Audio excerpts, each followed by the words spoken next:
Zixthera stared at the assignment notice on her desk screen. The words seemed to blur together as she read them for the third time. She was being sent to document human military operations during their war with the Hegemony Coalition. Most of her fellow journalists had turned down this job.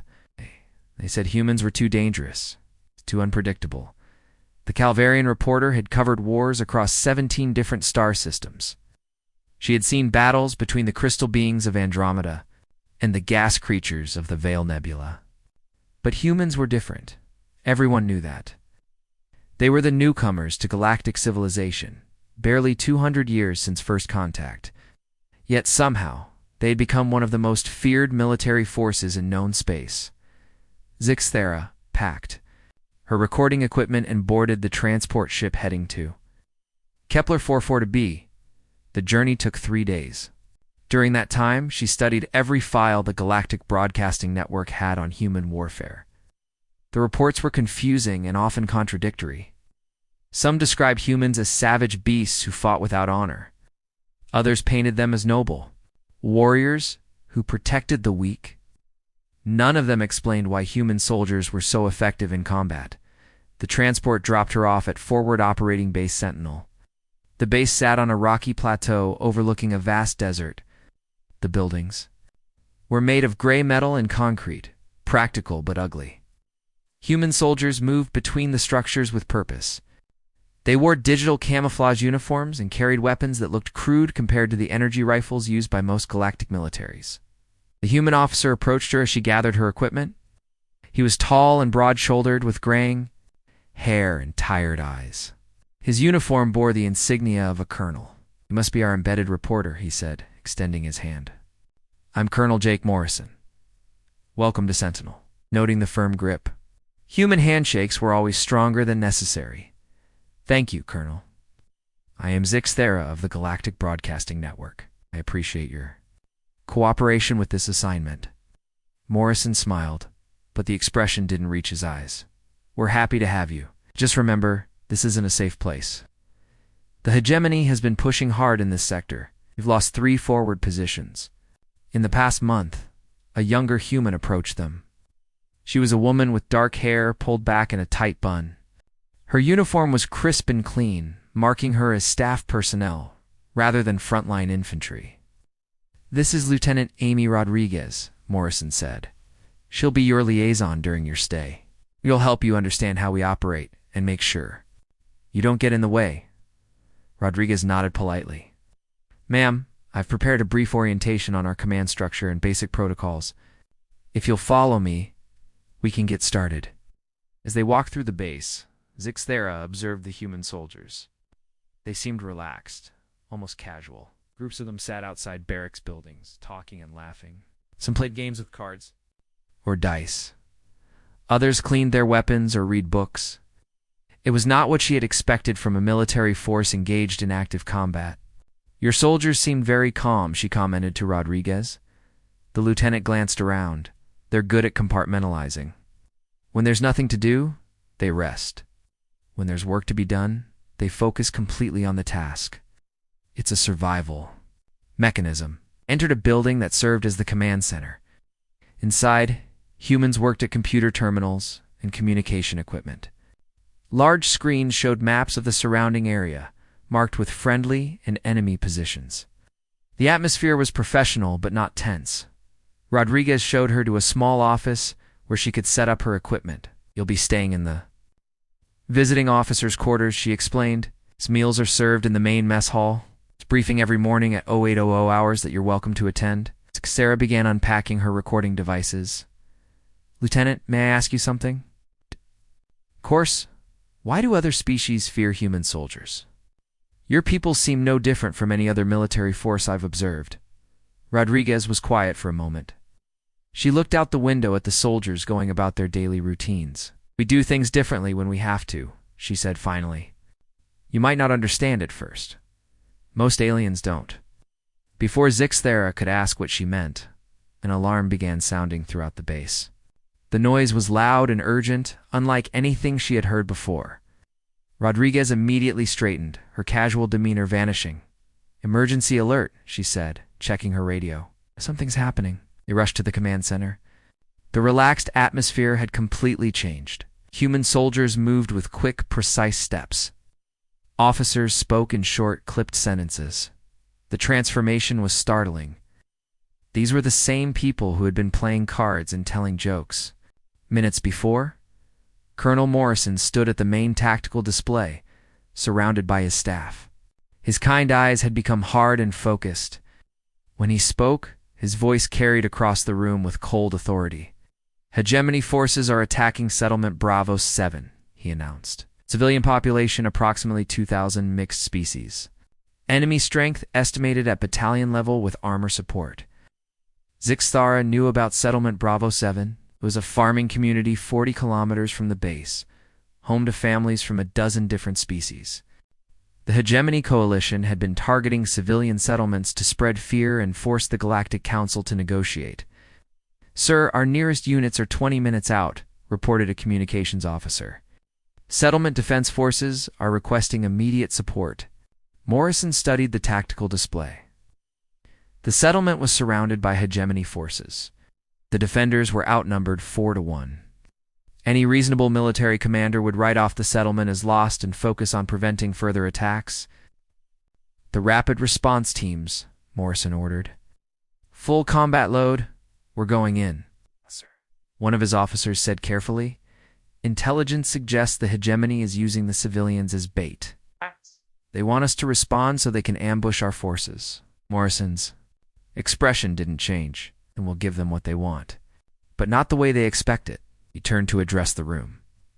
"Scorched Earth Protocol authorized. No prisoners." Zixthara felt a chill run down her spine. She had heard that phrase before in her research, but never understood what it meant. The human soldiers around her seemed to understand perfectly. Their faces became masks of grim determination. Rodriguez appeared at her side. "Ma'am, you should return to your quarters. This is going to get complicated." But Zixthara was a reporter. She'd covered wars in some of the most dangerous places in the galaxy. "Want to document the response. This is why I'm here." Rodriguez looked to Colonel Morrison, who nodded. "She can observe from the command center, but she stays here. No field operations until we assess the situation." As the base mobilized for combat, Zixthara watched the humans work. They moved with an efficiency that seemed almost mechanical. Every action had purpose. Every word was necessary. The casual, friendly soldiers she had met were gone, replaced by something else entirely. Equipment was loaded. Weapons were checked. Vehicles were fueled and armed. The entire process took less than 30 minutes. Zixthara had seen Galactic military forces take hours to prepare for similar operations. "Ready for departure?" reported the operations officer. Morrison nodded. "Launch all birds. Remember, we're not just saving those civilians. We're sending a message about what happens when you target our people." As the transport ships lifted off, carrying their human cargo toward the besieged settlement, Zixthara realized she was about to witness something that would change her understanding of human warfare forever. The question was whether she would be able to comprehend what she saw, or if she would join the ranks of reporters who returned from human battlefields with stories too. Terrible to believe. The alarm continued to sound as the base settled into the quiet tension of waiting for news from the front lines. Zixthara adjusted her recording equipment and prepared to document whatever was about to unfold. The dropships lifted off from forward operating base Sentinel just as the sun began to set. Zixthara sat strapped into a jump seat in the cargo bay of the lead aircraft. Colonel Morrison had agreed to let her observe the rescue mission, but only from inside the transport. She would not be allowed on the ground during the fighting. Captain Lisa Barnes piloted their dropship, while Staff Sergeant Nemeth Orion Clark handled the weapons systems. Both were focused completely on their jobs. The casual conversation that normally filled military transports was absent. The only sounds were the engines and the occasional radio check. Around her, 20 human soldiers prepared for battle. Zixthara watched them with fascination. Each soldier had their own ritual. Some checked their weapons over and over, taking them apart and putting them back together with practiced movements. Others sat with their eyes closed, lips moving in silent prayer. A few stared at small photographs, probably family members back home. Sergeant Pete Kumar sat across from her. He was a young man with kind eyes and a nervous smile. During the flight, he leaned over to speak with her. "Ma'am, you might want to stay in the transport when we land," he said quietly. "Humans get weird in combat. We're not like other species. When we fight—" "What do you mean by weird?" she asked. Kumar looked around at his fellow soldiers. "We don't fight fair. We don't fight clean. When human lives are at stake, we do whatever it takes to win. Some aliens find it disturbing." Before she could ask more questions, the pilot's voice came over the intercom. 5 minutes to landing zone. Enemy contact confirmed. Multiple hegemony units have surrounded the settlement. Civilian casualties reported. The soldiers began final equipment checks. They moved with smooth, practiced motions. Weapons were loaded, and safety switches flipped off. Body armor was adjusted and secured. Communication devices were tested. In 5 minutes, these humans would transform from passengers into a fighting force. 2 minutes, the pilot announced. Settlement defenders report approximately 50 hegemony soldiers holding defensive positions. They have heavy weapons and are using civilian buildings for cover. Colonel Morrison's voice crackled over the radio from the command dropship. "All units, remember the mission. Civilian lives are the priority. Whatever it takes to get them out alive."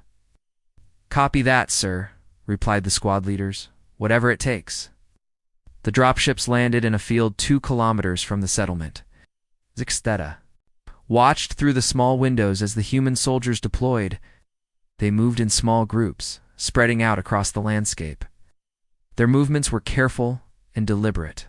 These were not the same relaxed people she had met at the base.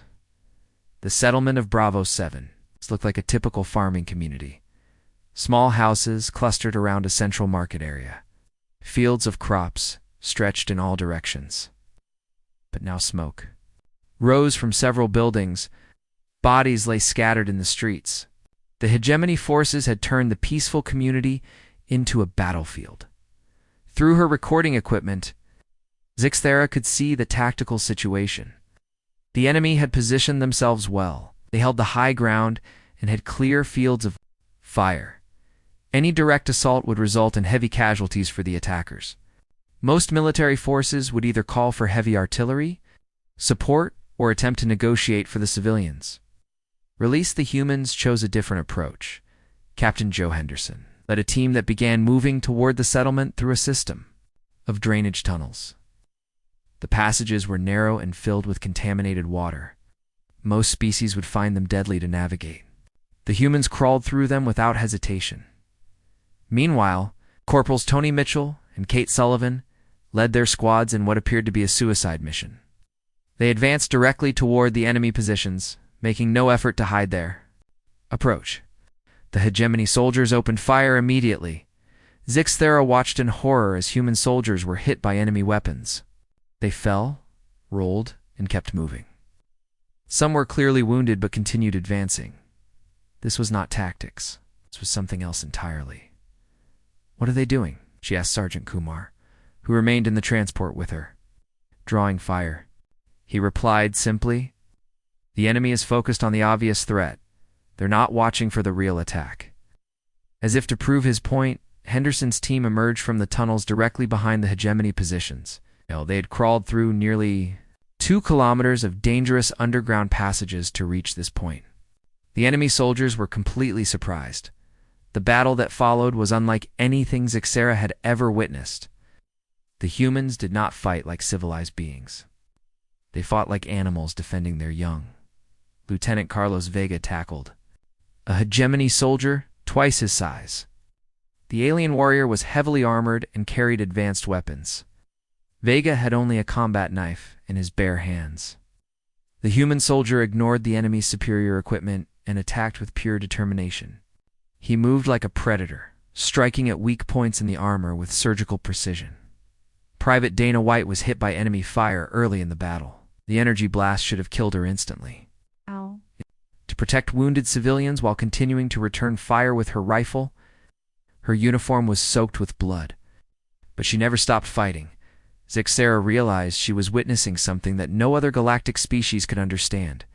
These humans were willing to die for people they had never met, They threw themselves into impossible situations without hesitation. They fought wounded. They fought outnumbered.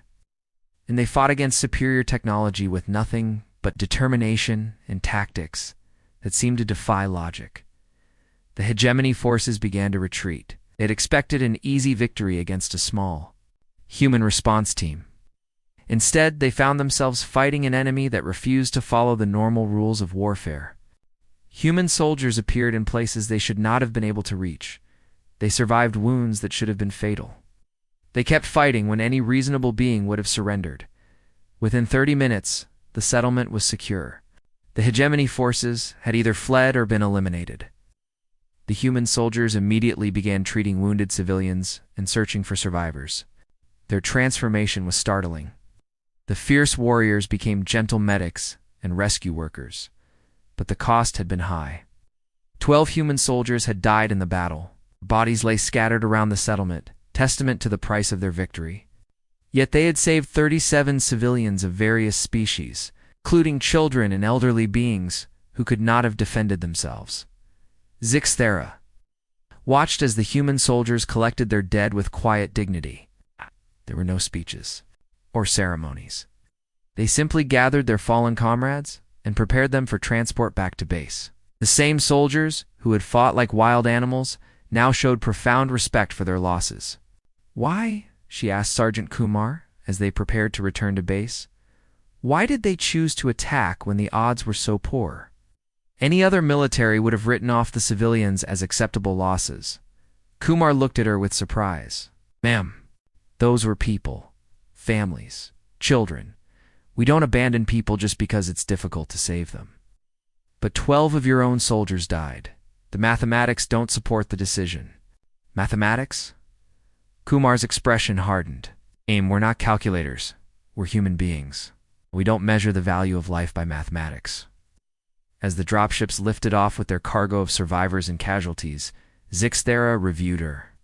Recorded footage. The battle had lasted less than an hour, but it had shown her something that would change her understanding of human nature forever. These soldiers had not fought for territory or resources or political advantage. They had fought for the simple principle that innocent lives must be protected, regardless of cost. They had chosen to risk death rather than allow others to suffer. It was a mindset that seemed to define human military thinking. But as she watched the recordings of the battle, another thought occurred to her. The humans had won against superior numbers and better equipment through tactics that bordered on the insane. They had used their own bodies as weapons and shields. They had turned their willingness to die into a strategic advantage. What would happen, she wondered, if these same humans faced an enemy that threatened not just a settlement, but their entire species? What would they be willing to do then?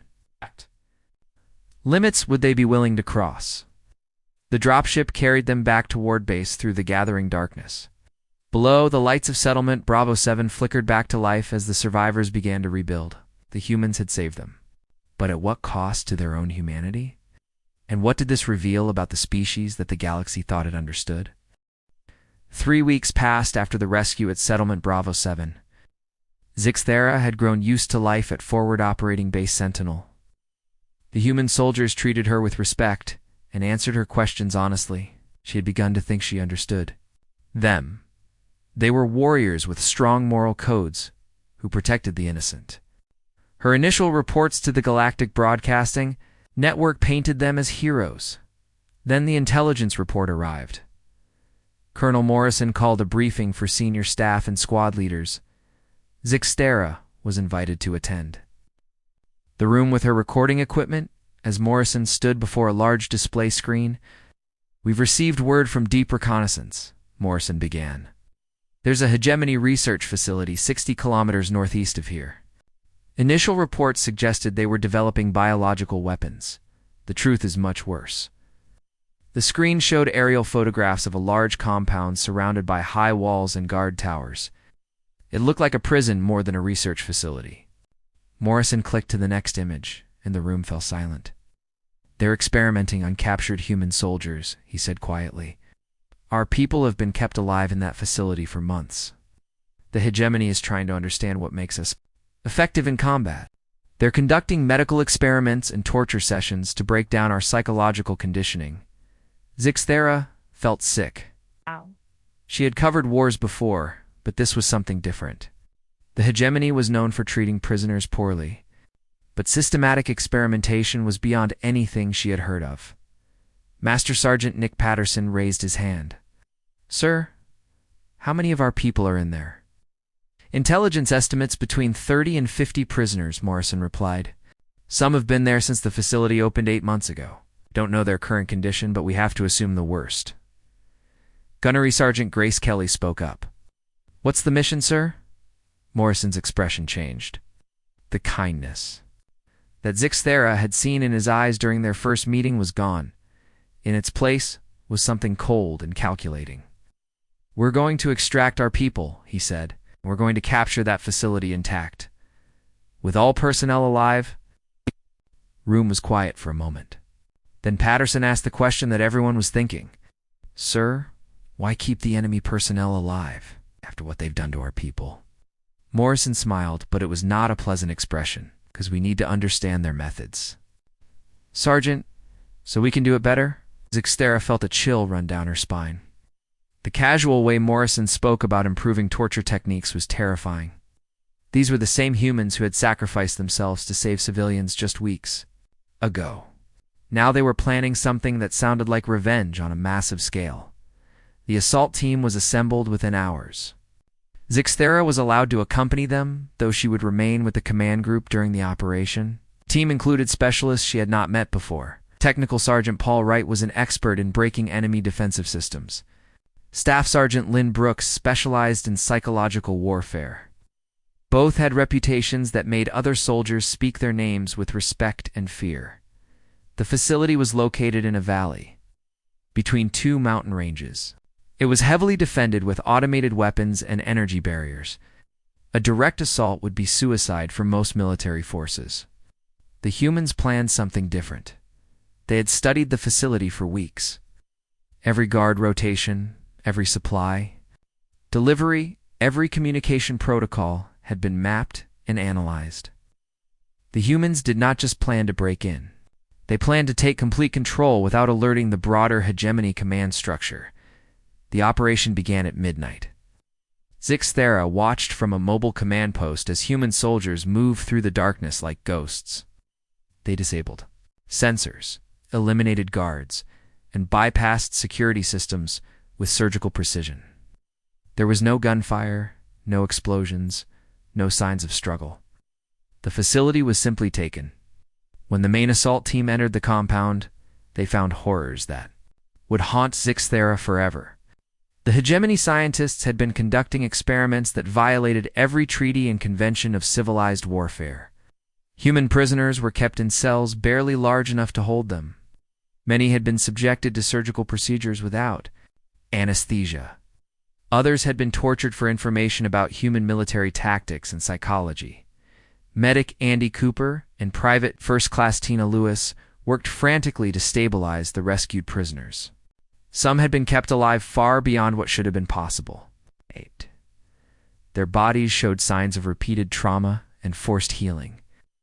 The hegemony had been studying human endurance by pushing prisoners to the edge of death and then bringing them back. But what disturbed Zixthera most was not the condition of the prisoners.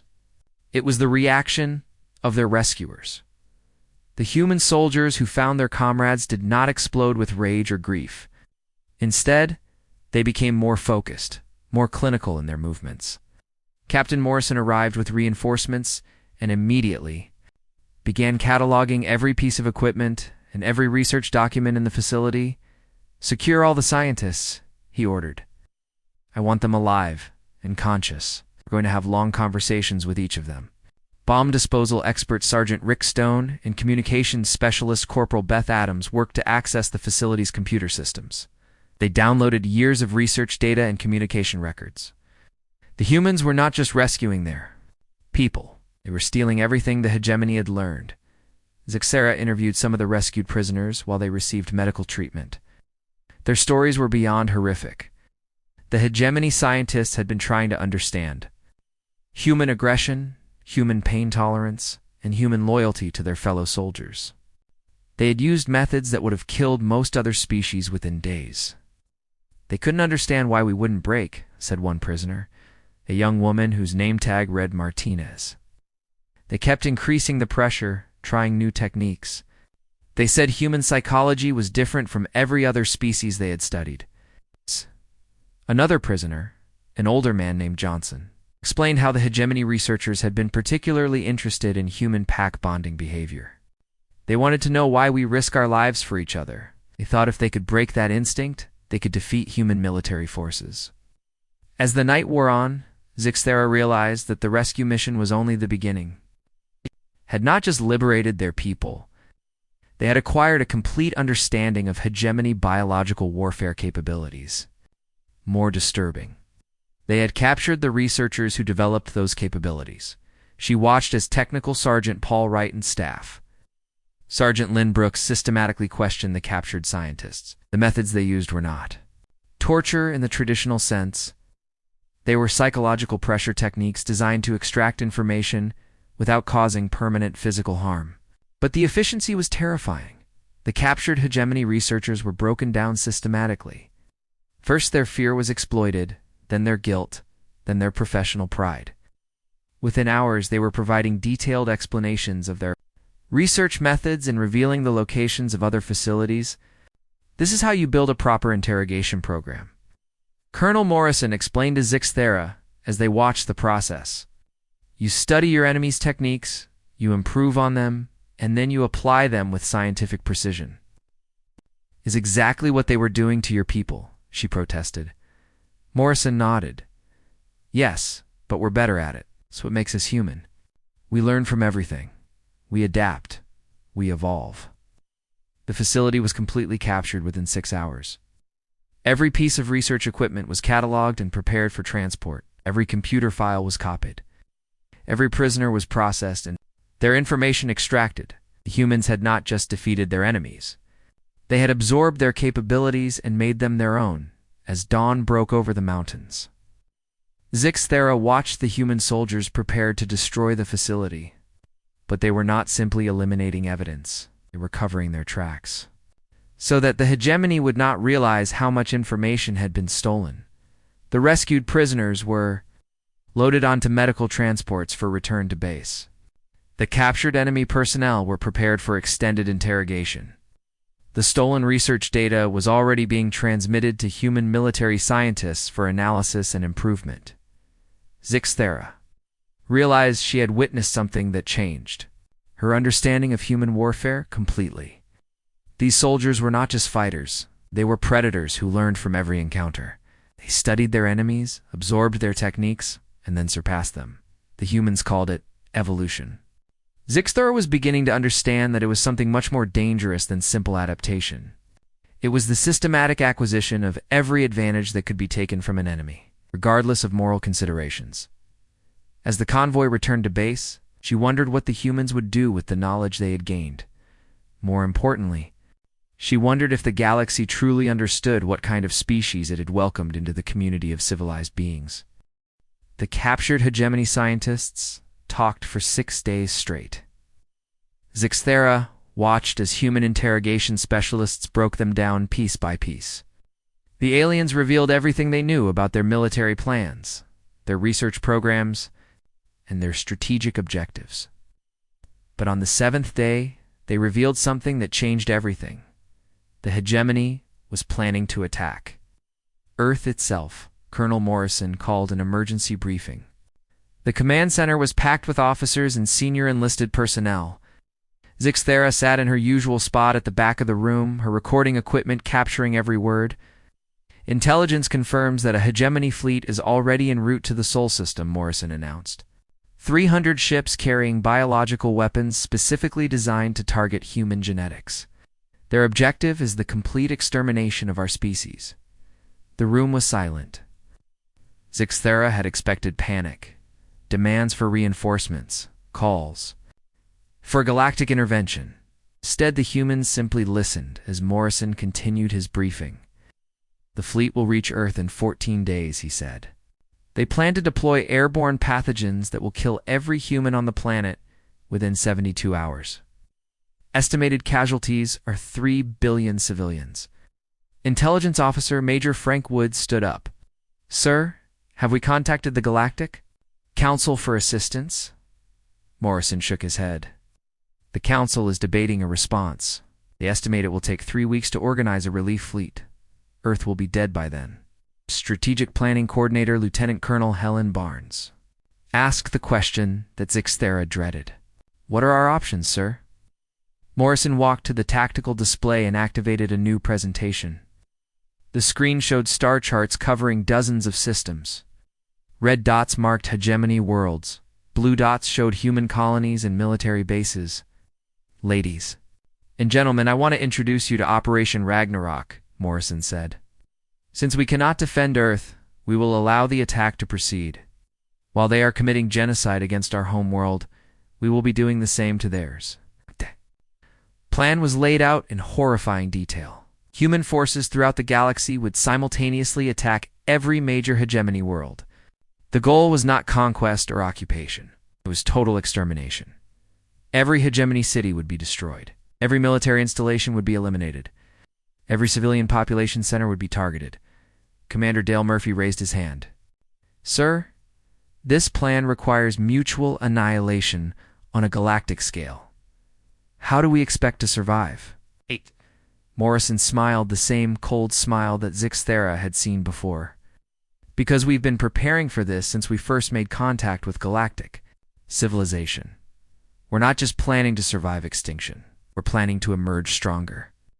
Chief Warrant Officer Claire Hudson activated another display. It showed underground facilities beneath major Earth cities, hidden bunkers in asteroid belts, secret colonies on remote worlds that did not appear on any galactic charts. Every human colony has deep shelters that can sustain populations for decades, Hudson explained. "We have genetic banks with samples from our entire species. We have manufacturing facilities that can rebuild our civilization from scratch. We have been preparing for species extinction since we first learned about nuclear weapons." Dr. Alan Price, the base's psychological warfare specialist, stood to address the room. "Every human child learns about the nuclear age in school. We've been living with the possibility of total destruction for centuries. We know how to plan for the unthinkable." Zixthera felt sick. She was listening to humans discuss the murder of billions of beings as if it were a logistics problem.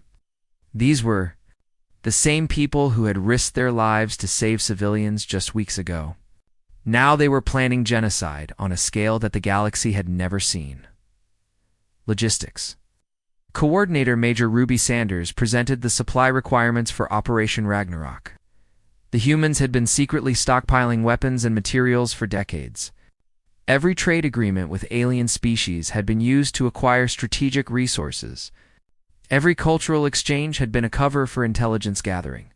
Supply Officer Captain Glenn Rogers revealed the scope of human preparation. "We have been mapping every hegemony world for 50 years. We know their industrial capacity, their population centers, their military installations. We have infiltration teams already in place on their major worlds." The most shocking revelation came when Morrison showed them the weapons that would be used. The humans had been developing biological and chemical agents in secret facilities throughout the galaxy. Some were designed to target specific alien physiologies. Others were engineered to destroy entire ecosystems. "We learned these techniques from the hegemony's own research," Morrison explained. "The data we captured from their facility has been invaluable. We have improved their methods and created delivery systems they never imagined." Zixthera realized that the rescue mission and the capture of the research facility had been part of a larger plan. The humans had not just been saving their people. They had been acquiring the final pieces of a genocide program that had been in development for decades. As the briefing continued, she learned the true scope of human strategic thinking. Every diplomatic mission had been gathering intelligence. Every trade negotiation had been acquiring critical materials. Every cultural exchange had been mapping alien societies for future destruction. The humans had spent 2 centuries studying every species in the galaxy. They knew the genetic weaknesses of dozens of alien races. They understood the psychology of their enemies better than those enemies understood themselves. They had been preparing for total war since the day they first looked up at the stars. Why? Zixthera asked during a break in the briefing. Why prepare for something so horrible? Dr. Price looked at her with genuine surprise. Because it was inevitable. Every species eventually faces extinction. We chose to be ready for it. But this will destroy the galaxy, she protested. Billions of innocent beings will die. Hegemony made that choice when they decided to. Target Earth, Price replied. We're just responding in kind. The only difference is that we'll survive it. The final phase of the briefing revealed the timeline for Operation Ragnarok. Human forces throughout the galaxy would begin their attacks. The moment the hegemony fleet reached Earth, while 3 billion humans died from biological weapons, 30 billion hegemony citizens would die from human retaliation. But the humans expected to rebuild. Their hidden colonies and underground facilities would emerge after the war to reclaim abandoned worlds. The genetic banks would be used to restore their population. The secret manufacturing bases would produce new ships and weapons. In 50 years, the galaxy will be populated primarily by humans, Morrison concluded. We will have eliminated our primary rival and absorbed their territory. It's not genocide. It's evolution through absolute violence. Zixthera reviewed her recordings that night, trying to process what she had learned. The humans were not the noble warriors she had initially believed them to be. They were patient predators who had been planning interstellar conquest for centuries. Every act of heroism she had witnessed had been part of a larger strategy. The rescue of civilians had tested their tactical capabilities. The liberation of prisoners had acquired enemy research data. Every battle had been a learning experience that prepared them for total war.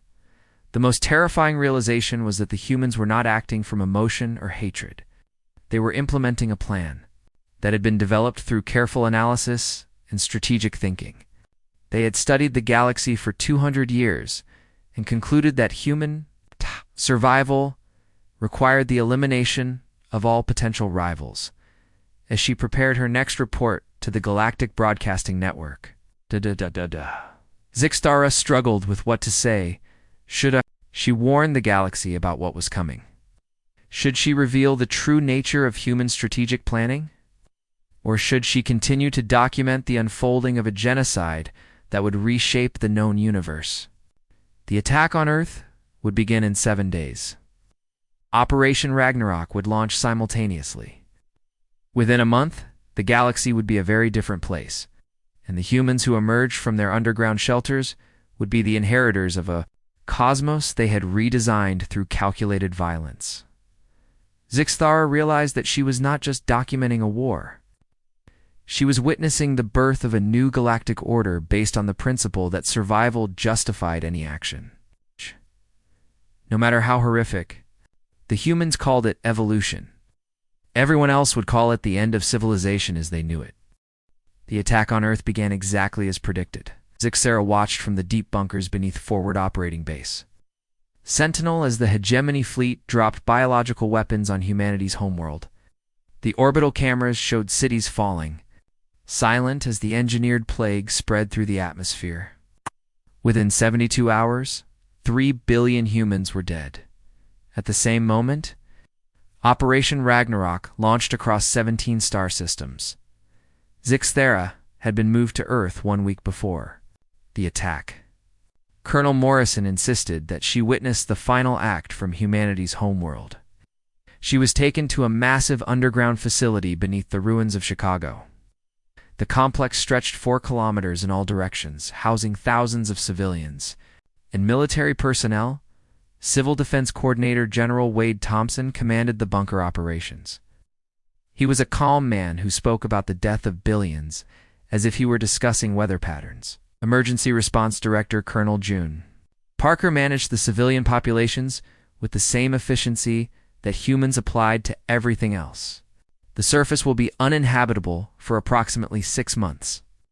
Thompson explained to Zixthera as they watched the orbital feeds.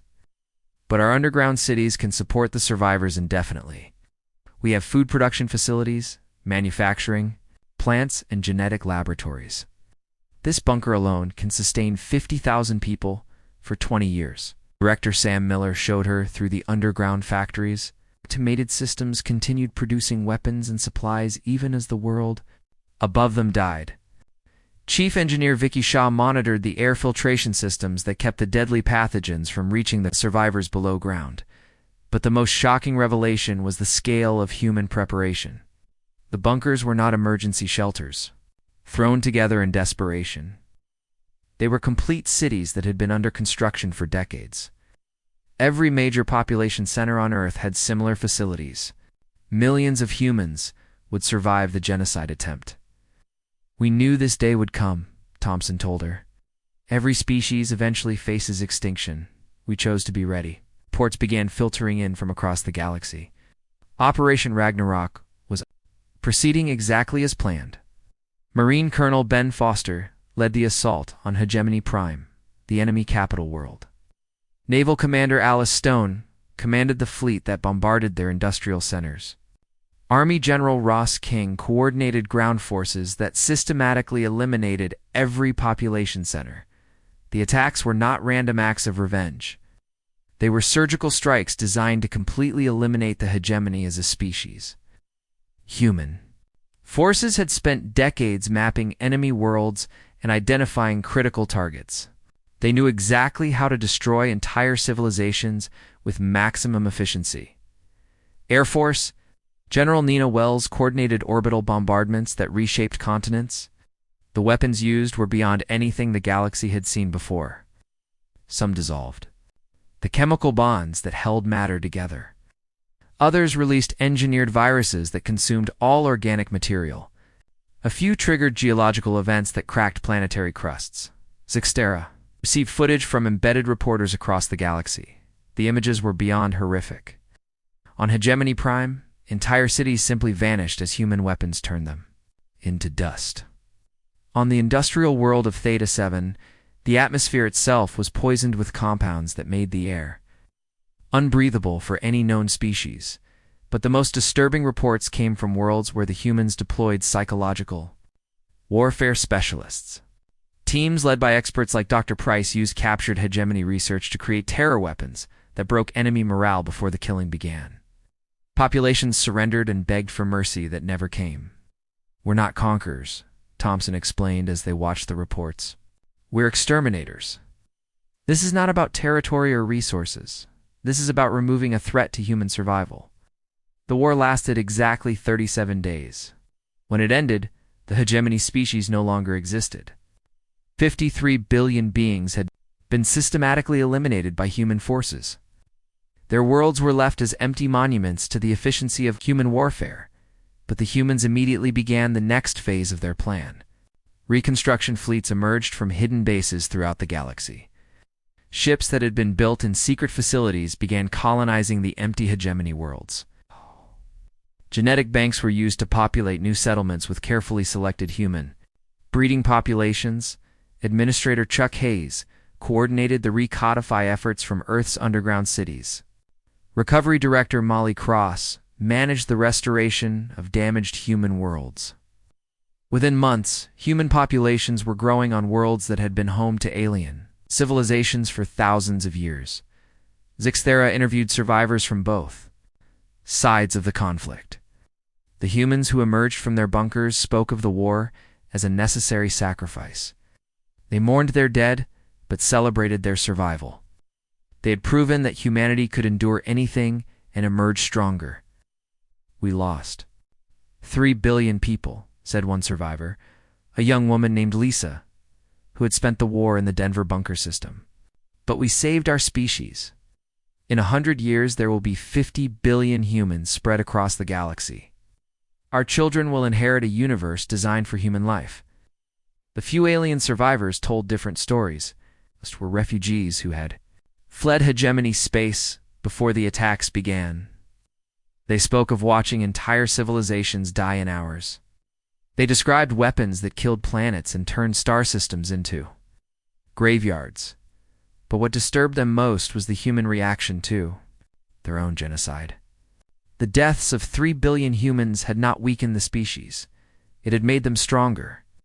The survivors emerged from their shelters with renewed purpose and absolute confidence in their destiny. "They planned this," whispered one refugee. "Hegemony scientists who had escaped the initial attacks. They wanted us to attack Earth. They used our hatred against us. They turned our victory into their triumph." Xthera realized the truth in those words. The humans had not just survived the attempt to destroy their species. They had used it as justification for eliminating their primary rival. The death of Earth's population had given them moral permission to commit genocide on an unprecedented scale. The Galactic Council tried to respond to the massacre, but it was too late. Human fleets controlled the space lanes. Human colonies were already being established on conquered worlds. Human diplomats arrived at council meetings with demands rather than requests. "The galaxy has seen what happens when humanity is threatened," announced the new human ambassador, a former military officer named Roberts. "We hope this lesson will prevent future misunderstandings about our place in galactic civilization." 6 months after the war ended, Xthera prepared her final report. She had documented the complete transformation of galactic civilization. The humans were no longer newcomers seeking acceptance. They were the dominant species, and everyone else existed at their pleasure. The underground cities of Earth began opening to the surface. The planet's atmosphere had been cleansed by human technology that surpassed anything the hegemony had developed. Cities were rebuilt with efficiency that amazed other species. The population that emerged was harder, more focused, and absolutely committed to human expansion. "We learned something important during this war," General Thompson told Xthera. In her final interview, "We learned that we can survive anything. We can endure genocide and emerge stronger. We can face extinction and turn it into victory. That knowledge will guide us as we build the new galactic order." Xthera's final report to the Galactic Broadcasting Network was never transmitted. Human authorities reviewed it and decided that some truths were too dangerous for public consumption. The official story spoke of heroic human resistance against unprovoked hegemony aggression. The reality of decades-long preparation for interstellar genocide remained classified. She was given a choice. She could remain on Earth as a human citizen and continue her work as a journalist under human oversight. Or she could leave the galaxy entirely and never speak of what she had witnessed. Most alien observers chose exile rather than live under human rule, but Xthera chose to stay. Someone needed to document what humanity became in the aftermath of total victory. Someone needed to record how a species transformed survival instinct into galactic domination. Someone needed to witness what happened when the most dangerous predators in the universe no longer had to hide their true nature. Her private journal, hidden in the depths of the Chicago bunker system, contained the real story of human warfare. It was not a tale of heroic resistance or noble sacrifice. It was the documentation of evolution through absolute violence. It was the record of how a species called human had used calculated brutality to inherit the galaxy. The journal's final entry was simple. "I came here to document human warfare. I stayed to witness the birth of something that will reshape the universe forever. The humans call it survival. The rest of us should call it what it is: the victory of monsters who learned to call themselves civilized